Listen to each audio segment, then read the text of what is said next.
Consequences of ozone layer depletion. The consequences of ozone layer depletion are significant and have both environmental and human health impacts. Here are some key consequences. Number 1, increased UV radiation. Ozone layer depletion allows more UV radiation to reach the Earth's surface. UV radiation is harmful to living organisms and cause skin cancer, cataracts, and weakened immune systems in humans. It can also damage plant tissues and negatively impact marine ecosystems. Number 2, disruption of ecosystems. Increased UV radiation can have detrimental effects on terrestrial and aquatic ecosystems. It can inhibit photosynthesis in plants, leading to reduced crop yields and changes in plant communities. UV radiation can also damage phytoplankton and disrupt marine food chains, affecting fish populations and other marine organisms. Number 3, climate change. Ozone layer depletion can indirectly contribute to climate change. Some ozone depleting substances, such as CFCs, also act as potent greenhouse gases when released into the atmosphere. The phase out of these substances as part of ozone protection efforts has helped to mitigate their contribution to climate change. So these are some of the consequences of ozone layer depletion. Various measures have been taken to mitigate the effects of ozone layer depletion, which has been discussed in this video. If you found this video useful, like, share, subscribe. So what are the causes of ozone layer depletion? The ozone layer depletion is a major concern and is associated with a number of factors. The primary cause of ozone layer depletion is the presence of certain chemical substances in the atmosphere that react with ozone, causing it to break down. The main causes of ozone layer depletion are as follows. Number 1, chlorofluorocarbons, CFCs, and other halogenated organic compounds. These compounds, which are commonly used as refrigerants, solvents, and aerosol propellants, release chlorine and bromine atoms when they reach the stratosphere. These atoms then react with ozone, breaking it down into oxygen O2 and preventing it from absorbing UV radiation. Number 2, nitrogen oxides, NOx. NOx compounds are primarily released by human activities such as combustion of fossil fuels and biomass burning. In the presence of sunlight, NOx can react with ozone, breaking it down into oxygen and NO2, which can then react with other compounds to form even more reactive species that can also break down ozone. Number 3, volatile organic compounds, VOCs. These compounds are emitted by natural sources such as plants, as well as by human activities such as industrial processes and transportation. In the presence of sunlight, VOCs can react with NOx to form ozone-destroying substances. Number 4, solar flares and cosmic rays. These high-energy events can cause temporary ozone depletion by breaking down ozone molecules. Number 5, natural causes. The ozone layer has been found to be depleted by certain natural processes such as sunspots and stratospheric winds, but it does not cause more than 1 to 2% of ozone layer depletion. We have already discussed the consequences of ozone layer depletion in the previous video. Click on the I button to watch. Now that we have known the causes and consequences of ozone layer depletion, let's move on to the solutions to ozone layer depletion. In this video, number 1, avoid using pesticides. Natural methods should be implemented to get rid of pests, and weeds instead of using chemicals. One can use eco-friendly chemicals to remove the pest or remove the weeds manually. Number 2, minimize the use of vehicles.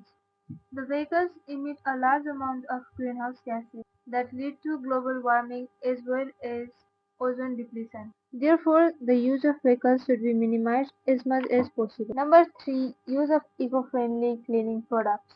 Most of the cleaning products have chlorine and bromine releasing chemicals that find a way into the atmosphere and affect the ozone layer. These should be substituted with natural products to protect the environment. Number 4, the use of nitrous oxide should be prohibited. The government should take actions and prohibit the use of harmful nitrous oxides that is adversely affecting the ozone layer.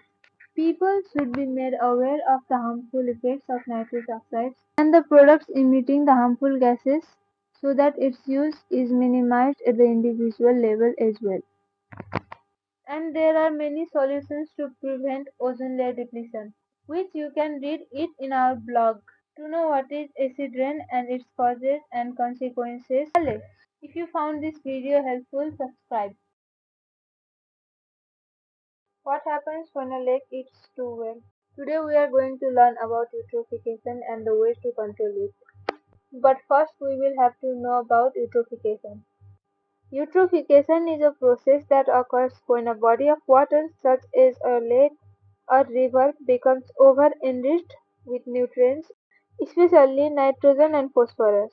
These nutrients can cause an increase in the growth of algae and other aquatic plants, leading to a decrease in oxygen levels in the water, which can harm or kill aquatic animals. Eutrophication can be caused by a variety of factors, including runoff from agricultural land, water discharges, and other human activities that introduce excess nutrients into the water. Climate change can also worsen the problem by increasing rainfall and flooding, which can carry more nutrients into the water. There are several ways to control eutrophication. We will be discussing some of them in this video. Number 1. Reducing nutrient inputs.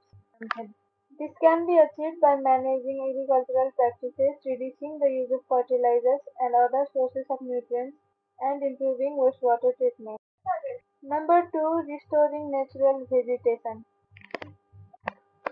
Planting trees and other vegetation along the banks of river and lakes can help to absorb excess nutrients before they enter the water. Number 3. Biological control. This involves using organisms such as bacteria and aquatic plants to absorb excess nutrients in the water. Number 4. Chemical treatment. Chemicals such as arum can be used to remove excess nutrients from the water. Number 5. Mechanical control. This involves physically removing excess algae and other aquatic plants from the water. This can be done by using dredging or by using machines that harvest the plants. Number 6. Educating the public. Raising awareness about the causes and effects of eutrophication can encourage people to take action to reduce their own contribution to the problem. Now we will discuss 7 causes and 5 consequences of eutrophication. First cause of eutrophication: agricultural runoff. Agricultural practices such as the use of fertilizers and manure can result in excessive nutrient runoff into the water bodies. Number 2. Wastewater discharge. Untreated or poorly treated wastewater from households, industries, and municipal facilities can contain high level of nutrients that contribute to eutrophication. Number 3. Stormwater runoff. Heavy rainfall can wash nutrients from urban areas, including lawns and gardens, into water bodies. Number 4. Industrial discharges. Industries that discharge nutrient-rich effluent into water bodies can also contribute to eutrophication. Number 5. Atmospheric deposition. Air pollution can deposit nitrogen and other nutrients into water bodies that contribute to eutrophication. Number 6. Land use changes. Changes in land use such as deforestation and urbanization can increase nutrient runoff into water bodies. Last, climate change. Changes in temperature and precipitation patterns can alter nutrient cycling in aquatic ecosystems, leading to increased eutrophication. Consequences of eutrophication. First, algal blooms. Excessive nutrients in water can lead to rapid growth of algae, which can turn the water green or red and create foul odor. These blooms can also create harmful toxins that can be dangerous to human health. Second, fish kills. When the algae die and decompose, they consume oxygen in the water, leading to hypoxia or low oxygen levels. This can cause fish and other aquatic organisms to suffocate and die. Third, loss of biodiversity. Eutrophication can cause the composition of aquatic ecosystems, leading to a loss of biodiversity and disappearance of sensitive species. Number 4. Reduced water quality. The presence of excessive nutrients and algal blooms can make the water unsuitable for recreational activities such as swimming or fishing. Last, economic impacts. Eutrophication can harm tourism, property values, and local economies that depend on clean water. So that's it. In the next video, we will discuss about the process of eutrophication. If you found this video useful, subscribe.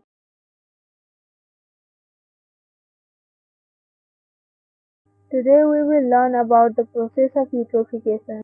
Eutrophication is the process by which bodies of water become over-enriched with nutrients, typically nitrogen and phosphorus, to an excessive growth of algae and other aquatic plants, which can ultimately result in oxygen depletion and the death of aquatic organisms.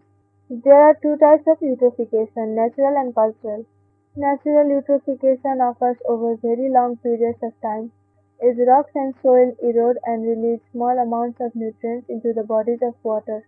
This process can take thousands of years, and the slow release of nutrients allows aquatic ecosystems to adapt to changing conditions.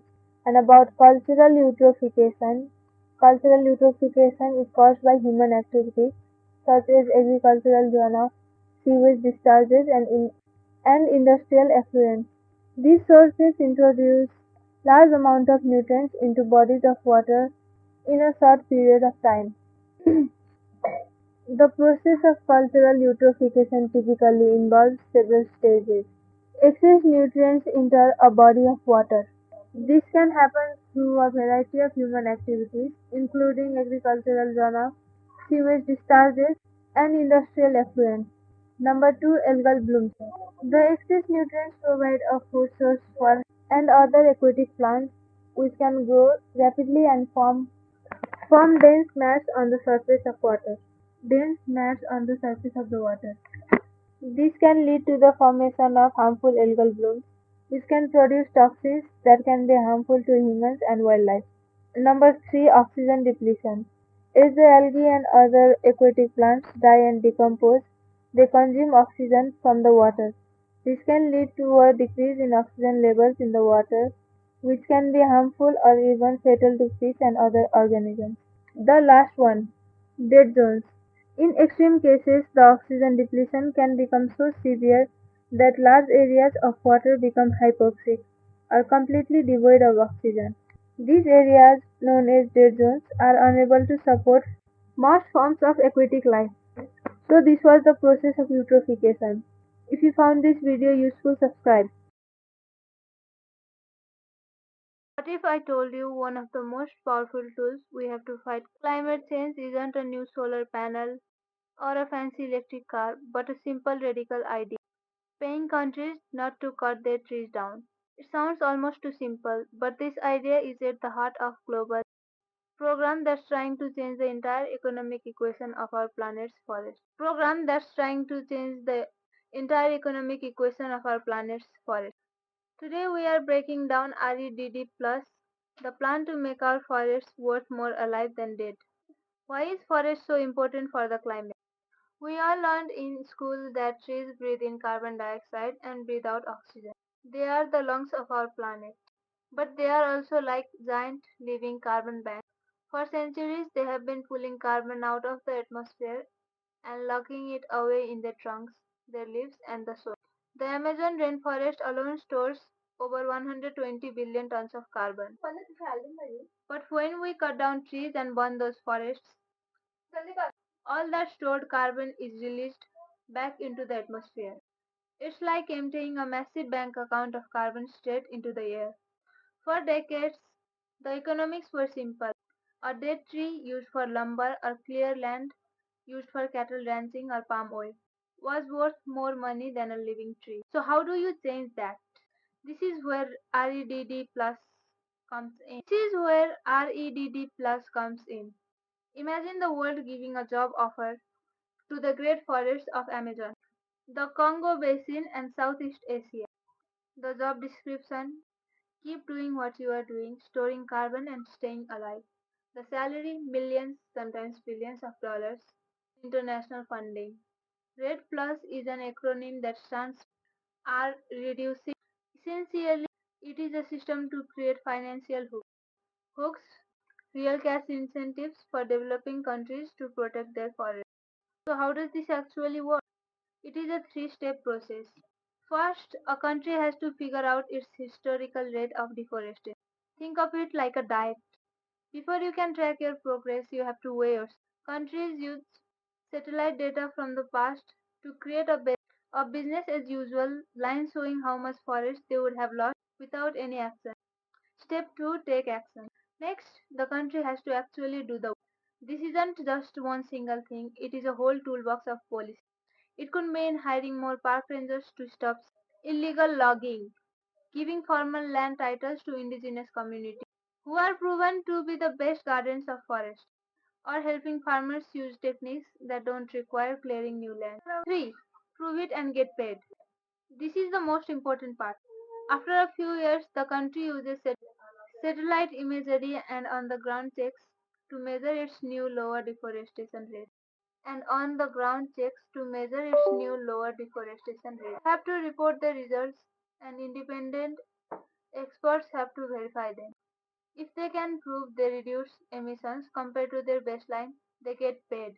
It is result based payment. No results, no money.